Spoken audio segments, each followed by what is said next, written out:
they are national language like you know.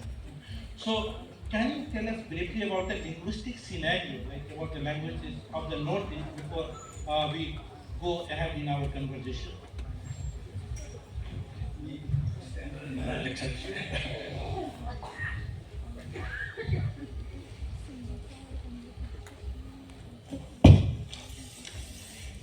Let me express my first gratitude in our national languages. One is Khulumbai. Khulumbai is in Bodo. And in my language, I am Rabha, name Rasom. And Kumruk Sudum in Missing. And Johai, most probably in Dimasha. There are so many languages in Northeast India. Particularly, four groups, major language group. One is Sino-Tibetan, another one is Ostric, then Indo-European or Indo-Aryan. The language of Northeast India broadly divided under four categories, particularly in the I'm expressing regarding tribal languages of Northeast India. Sino-Tibetan Tai Ahom invader of Assam in 12th century. But the major Ahom community, they speak or they patronize the Assamese language. But another group, as for example, Tai Khamyang, Tai Khamti, Tai Turung, Tai Aiton, and Tai Phake. There are seven still groups who speaks Thai languages. And another one is the Tibeto-Burman. Tibeto-Burman is among the Tibeto-Burman, there are some subgroups. One is Bodo, major subgroups of Bodo, of Brahmaputra Valley, basically Bodo, which is recognized as a city language.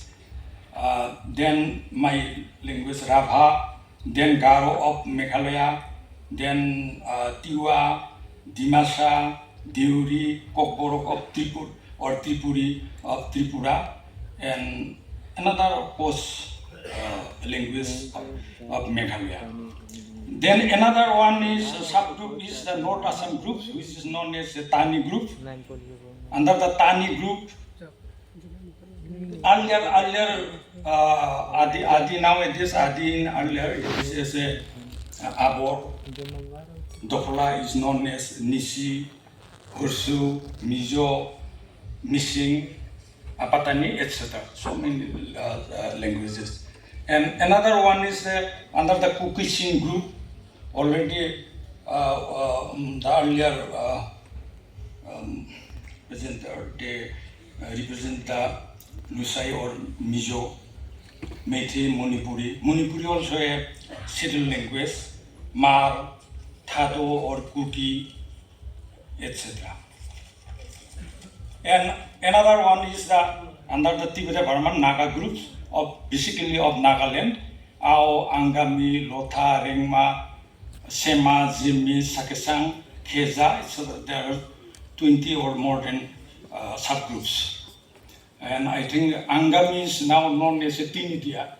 It is now MIL language, major language of Nagaland University, which is. And another one is the Karbi or Miki. It is under the Nagabodo group.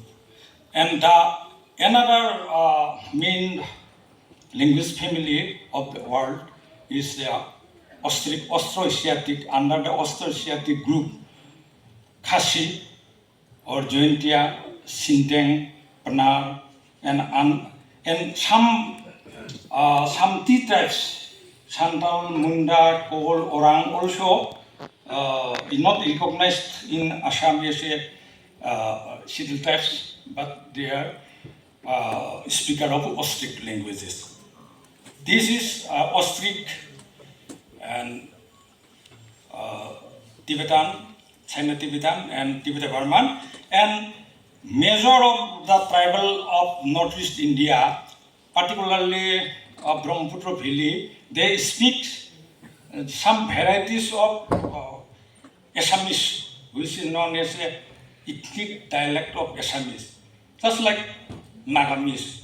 For Khonwal, Sorbananda Sonwal, they also Sonwal community, though they are scheduled as plains, but they speak Assamese, a kind of Assamese, not pure Assamese, broken varieties of Assamese. Khonwal, then Mes, then Tengal, they use Assamese, a type of lingua franca or ethnic dialect of Assamese. Then Hajong also, as per census of India World Linguists, it is under the Bengali, a dialect of under Bengali, but in Assam they claim as a distinct language which is closely related with Assamese, Hajong. Not only this major speaker of ST people, plains, among the who speak their own languages, most of the 50%, maybe 30%, they are given up their own Tibeto-Burman or Bodo languages. They speak Assamese, a varieties of Assamese, so many languages. And this is actually the scenario. Actually,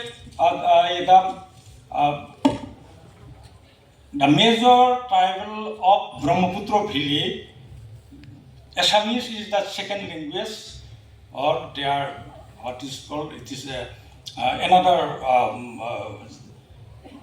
languages of their tribal community. It is the present scenario from the point of linguistic varieties. Thanks. Thank you so much. Thank you for reflecting upon the linguistic scenario of the Northeast and different languages being spoken there by the tribal communities. As we know, like tribal literature plays a very crucial role in preserving and promoting the tribal literature in that region. Writers such as Mama Kadai from Arunachal Pradesh, Thames Lao from Nagaland, and Kimpham Singh from Meghalaya have significantly contributed in documenting tribal life and language. And their work capture the rhythms, metaphors, sensibilities of indigenous cultures, even when written in English or translated languages. By embedding tribal worldviews into literary texts, they ensure that indigenous voices are not erased from the mainstream discourse or mainstream narratives. So having that said, that Madam had rightly said choices of words. So Madam, we would like to know, when you write your novel, you are a very prolific writer, the choice of words when you write in one language, that is regional language, that is being understood by everybody in that Northeast region, do you feel any difficulty in terms of choices of word to your audience, that if my words is going to be read in Meghalaya or in Tripura or in somewhere else? So how you dealt with those kind of words that you have used in your novels? Can you reflect upon that? Was there any difficulty, or you have used also some other regional words from other castes or other tribes that in your novel? Yeah, it is a very important question. I write in Assamese. Sadly, in Assam we have so many